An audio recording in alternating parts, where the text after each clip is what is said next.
என்ன சின்ன சௌக்கியமா? என்னப்பா உன்னை பார்த்தே ரொம்ப நாள் ஆயி போச்சே. ஐயோ உங்க கடனை அடைக்கிறதுக்கு 1 மாசம் டைம் கொடுத்தீங்க. நானும் எவ்வளவு கஷ்டப்பட்டு. ஏப்பா மனுஷனுக்கு காசு பணமா முக்கியம்? பின்ன நான் உன்னை பார்த்து நாளாச்சே, சும்மா பார்த்து பேசிட்டு போலான்னு. அப்படியே சொல்றீங்க? ஆமாப்பா. இப்ப அடுத்த வாரம் தேர்தல் வருதுல்ல, அதுல நான் நிக்கிறது தெரியுமில்ல.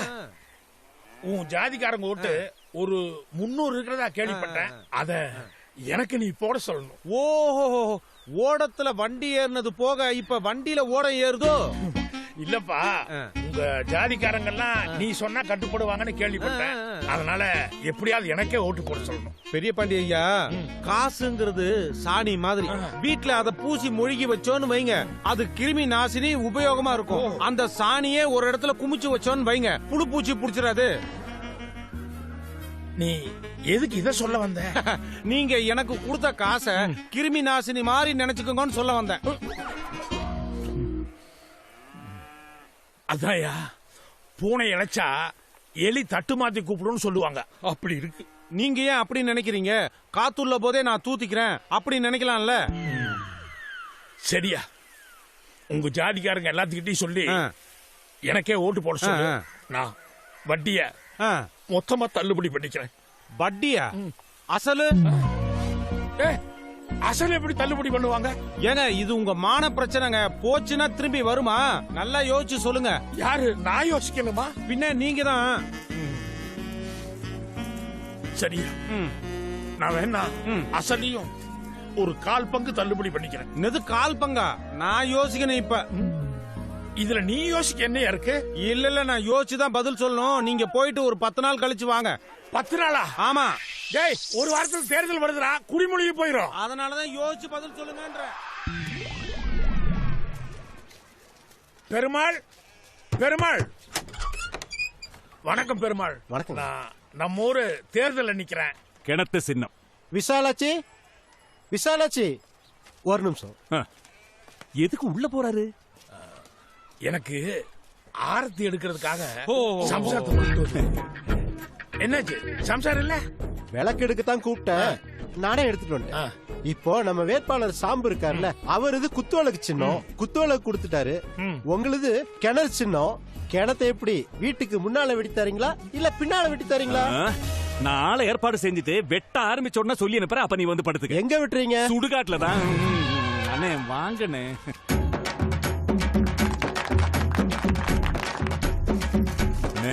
இந்த வீட்டுல 4 ஓட்டு இருக்கண்ணே. ஓ, பெரிய குடும்பம்.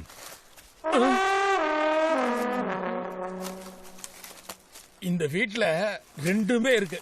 அநேகமா இந்த வீட்டுக்காரன் வீட்டுக்கு முன்பக்கம் பின்பக்கம் 2 பக்கமுமே கிணறு வெட்டி கொடுக்க சொல்லுவான்னு நினைக்கிறேன். போலாமா? வேற வழி? வா.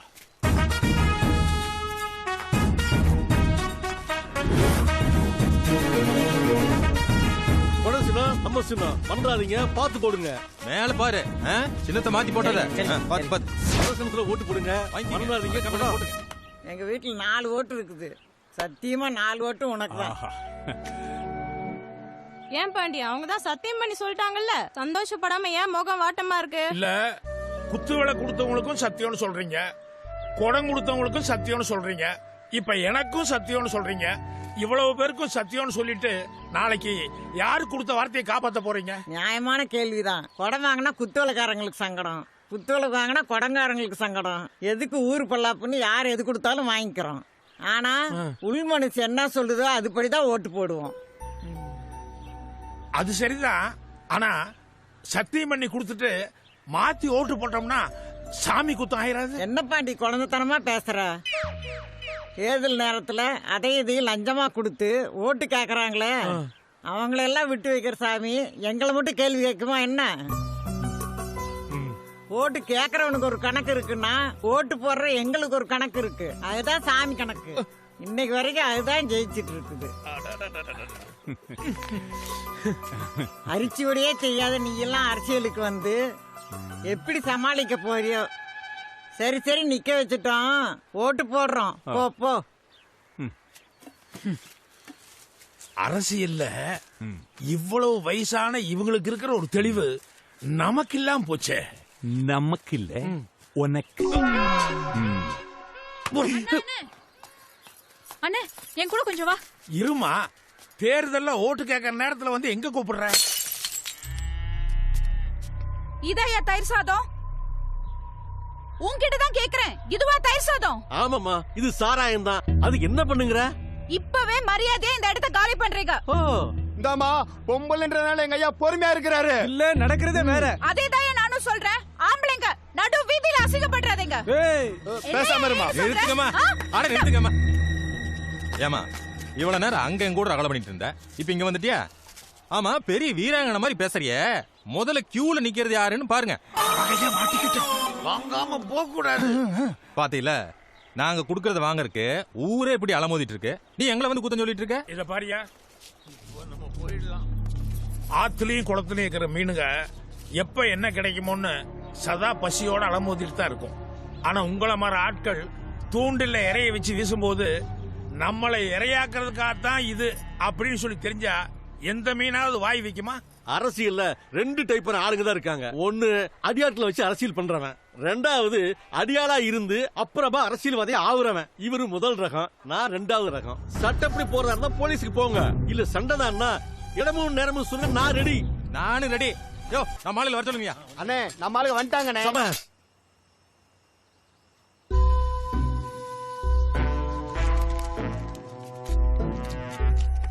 அண்ணே அண்ணே, இங்க பாருங்க, அந்த 2 கட்சிக்காரங்களை சப்ளை பண்ணாங்களே அதே சரக்கு. 2 சரக்கையும் மாத்தி மாத்தி மிக்ஸ் பண்ணி அடிச்சிட்டு இருக்கானே. ஏயா, பட்ட பகல் ஒரு போலீஸ்காரன் பண்ற வேலையா அது? மன்னிக்கணும், என் சட்டை தொப்பி பெல்ட் இது எல்லாத்தையும் சாமி கிட்ட சமர்ப்பிச்சாச்சு. இப்ப நான் இந்த நாட்டோட சராசரி குடிமகன், அதனால எனக்கு இதுக்கு லைசன்ஸ் இருக்கு. ஏயா, 2 கட்சிக்காரங்களும் தப்பு பண்றாங்கன்னு நான் கேள்வி கேட்டதுக்கு என்ன அடிக்கிறதுக்காக அடியாளுகளை கூட்டு வந்திருக்காங்க. சர்க்கார்ல இருந்து எனக்கு பாதுகாப்பு கொடுக்கறதுக்காக உன்னை அனுப்பி வச்சிருக்காங்க. நீ இப்படி உட்கார்ந்து குடிச்சிட்டு என்ன அர்த்தம்? பதில் சொல்லியா? பதில் சொல்றதுல 2 விதம் இருக்கு. ஒன்னு நமக்கு சாதகமான பதில் சொல்றது, ஆனா அதுல நியாயம் இருக்காது. 2வது நியாயமான பதில், ஆனா அது நமக்கு சாதகமா இருக்காது. அதான் இந்த 2ல எதை சொல்றதுன்னு கொஞ்சம் குழப்பத்துல இருக்கேன். அண்ணே, இவன் இந்த 2 கர்மாந்திரத்தையும் ஒன்னா மிக்ஸ் பண்ணி கொஞ்சம் ஓவரா உள்ள தள்ளிட்டம் போல் இருக்கு. அதனாலதான் இவ்வளவு உளறான். ஹலோ ஹலோ, உனக்கு குடிகாரனா பிடிக்காதா? அது வரைக்கும் நியாயம். அதுக்காண்டி சரக்கெல்லாம் குறை சொல்லாத. ஏன்னா இதுக்குன்னு ஒரு தனி மரியாதை இருக்கு. யோ, சாராயத்துக்கு நீ மரியாதை. ஒவ்வொரு மனுஷனும் ஏதாவது ஒரு சூழ்நிலையில போய் பேசியே தீருவான். ஆனா இது உள்ள போயிருச்சுன்னு வச்சுக்கோங்க, எப்பேற்பட்ட மனுஷனா இருந்தாலும் சரி, அவன் உண்மை மட்டும்தான் பேசுவான். அவன் வாயில பொய்யே வராது. அதான் இதோட ஸ்பெஷாலிட்டி. சரி சரி, உன் சரக்குக்கு மரியாதை கொடுக்கறோம். ஏதோ இதை சாப்பிட்டா உண்மையெல்லாம் வெளில வரும் சொன்னியே, அப்படி என்ன உண்மையை சொல்ல போற? இந்த தேர்தலை பொறுத்த வரைக்கும் காக்கா கூ கூ கூ இது 2 தான் பெரிய கட்சி. இந்த 2 கட்சியில ஏதோ ஒரு கட்சி தான் ஆட்சி வரப்போகுதுங்கிறது கன்ஃபார்ம். அதே மாதிரி உங்க ஊர்ல இருக்க பிரச்சனைக்காகவும் உங்க ஊர் மக்கள்கிட்ட நீங்க சம்பாதிச்சு வச்சிருக்கிற நல்ல பேருக்காகவும் நீங்களும் ஒரு எம்எல்ஏ ஆயிருவீங்க, அதுவும் கன்ஃபார்ம்டு. ஆனா நாளைக்கு ஆட்சிக்கு வரவனோட தயவு இல்லாம நீங்க ஒத்தையாளு உங்க ஊருக்காக ஏதாவது பண்ண முடியும்னு நினைக்கிறீங்களா? அண்ணே, அவன் சொன்ன மாதிரி இது உள்ள போனா உண்மையிலேயே உண்மை வெளியே வர மாதிரி இருக்கு. ஏய், அதுக்காக அவன் என்ன தப்பு பண்ணாலும் நான் கண்டுக்காம இருக்கணுமா? நான் அப்படி சொல்ல மாட்டேன். இன்னைக்கு நாட்டுல கொஞ்சம் அரசியல்வாதியை தவிர பாக்கி எல்லாருமே சிவாஜி சார் பரம்பரை. அந்த அளவுக்கு பிரமாதமா நடிப்பாங்க. அந்த மாதிரி உங்களையும் கொஞ்சம் நடிக்க சொல்றேன். ஒரு கட்சிக்காரன்ட்ட போய் அண்ணே நீங்க தான் ஜெயிக்க போறீங்க அப்படின்னு சொல்லணும். அதே மாதிரி இன்னொரு கட்சிக்காரன்ட்ட போய் அண்ணே உங்களை தவிர எவனா ஜெயிச்சிட முடியுமா அப்படின்னு சொல்றீங்க. கடைசியில எவனாவது ஒருத்தன் ஜெயிச்சுதானே ஆகணும். அன்னைக்கு போய் அண்ணே அன்னைக்கே சொன்னனே அப்படின்னு சொல்லி உங்க ஊருக்கு பாலம் வர்ற வழிய பாருங்க. இப்பவும் சொல்றேன், இது உண்மையை மட்டும்தான் பேசும். அண்ணே, ஒரே குழப்பமா இருக்கண்ணே. அவன் சொல்றது உண்மையா இல்ல நீங்க சொல்றது உண்மையாங்கிற உண்மை எனக்கு தெரிஞ்சாகணும். அதனால நீங்க வீட்டுக்கு போங்க, நான் அவங்க கூட உட்காந்து ஒரு 3 ரவுண்ட்ல அந்த உண்மையை தெரிஞ்சுட்டு வந்துடுறேன்.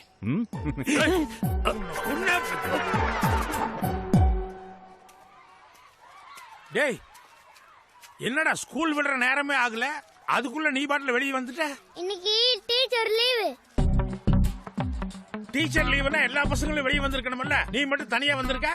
நான் நல்லா அப்படி ஒரு பையன், அதனால டீச்சர் என்ன வீட்டுக்கு போன்ட்டாங்க. டேய், இப்பதான் டீச்சர் லீவுன்னு சொன்னேன், இப்ப டீச்சரே வெளியே போன்னு சொல்லிட்டாங்கன்னு சொல்ற. மரியாதையை உண்மை சொல்லு, ஏன் வெளியே வந்த? எனக்கு உங்க வேணும், அதுக்கு தான் நான் வந்துட்டேன்.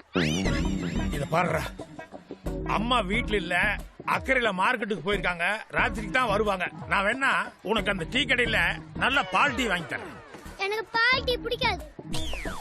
இப்ப நான் சொல்றத கேட்க போறே இல்லையா? கேட்க மாட்டேன். டேய், டீச்சர், என்ன சார் இது? சின்ன குழந்தைய போட்டு இப்படி கொட்டிக்கிட்டு இது இருக்கீங்க. குழந்தை இல்ல, குட்டி பிசாசு. நீங்க சும்மாருங்க சார். என் வகுப்புல இவன் தான் சார் அறிவு ஜீவி. என்னத்த அறிவு ஜீவி? இவன் கேக்குறதெல்லாம் கொடுத்து நம்ம சமாளிக்க முடியாது டீச்சர். எதுவா இருந்தாலும் நான் சமாளிச்சுக்கிறேன். கண்ணு, உனக்கு என்ன வேணும்? வா போலாம். இருங்க இருங்க, வேண்டாம் வேண்டாம், அவனை பத்தி உங்களுக்கு தெரியாது. அதான் கசாம ஐயா விடுப்பா. டீச்சரே என்ன கூப்பிடுறாங்கல்ல, நீ வாய் மூடிட்டு வாய் பார்த்துட்டு போ. நீ வா கண்ணு ஐயோ போலாம். டீச்சர் வேண்டாம், ரொம்ப விலை கொடுத்து வாங்காதீங்க. வா. ஐயோ, ஏன்பா சம்பூர்ணம், உங்க அப்பா அவ்வளவு கோவப்பட்டு கொட்டுற அளவுக்கு நீ என்னப்பா கேட்ட? இருந்தாலும் என் மனசுக்கு ரொம்ப கஷ்டமா இருக்கு. உனக்கு என்னப்பா வேணும்?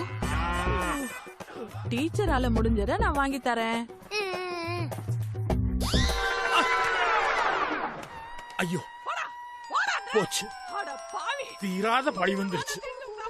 விஷயம் காட்டு தீ மாதிரி பத்திக்கிட்டு பரவ போகுது. அருமைக்குரிய பெருமைக்குரிய தாய்மார்களே, நான் சொல்வதை கொஞ்சம் சிந்தித்து பாருங்கள்.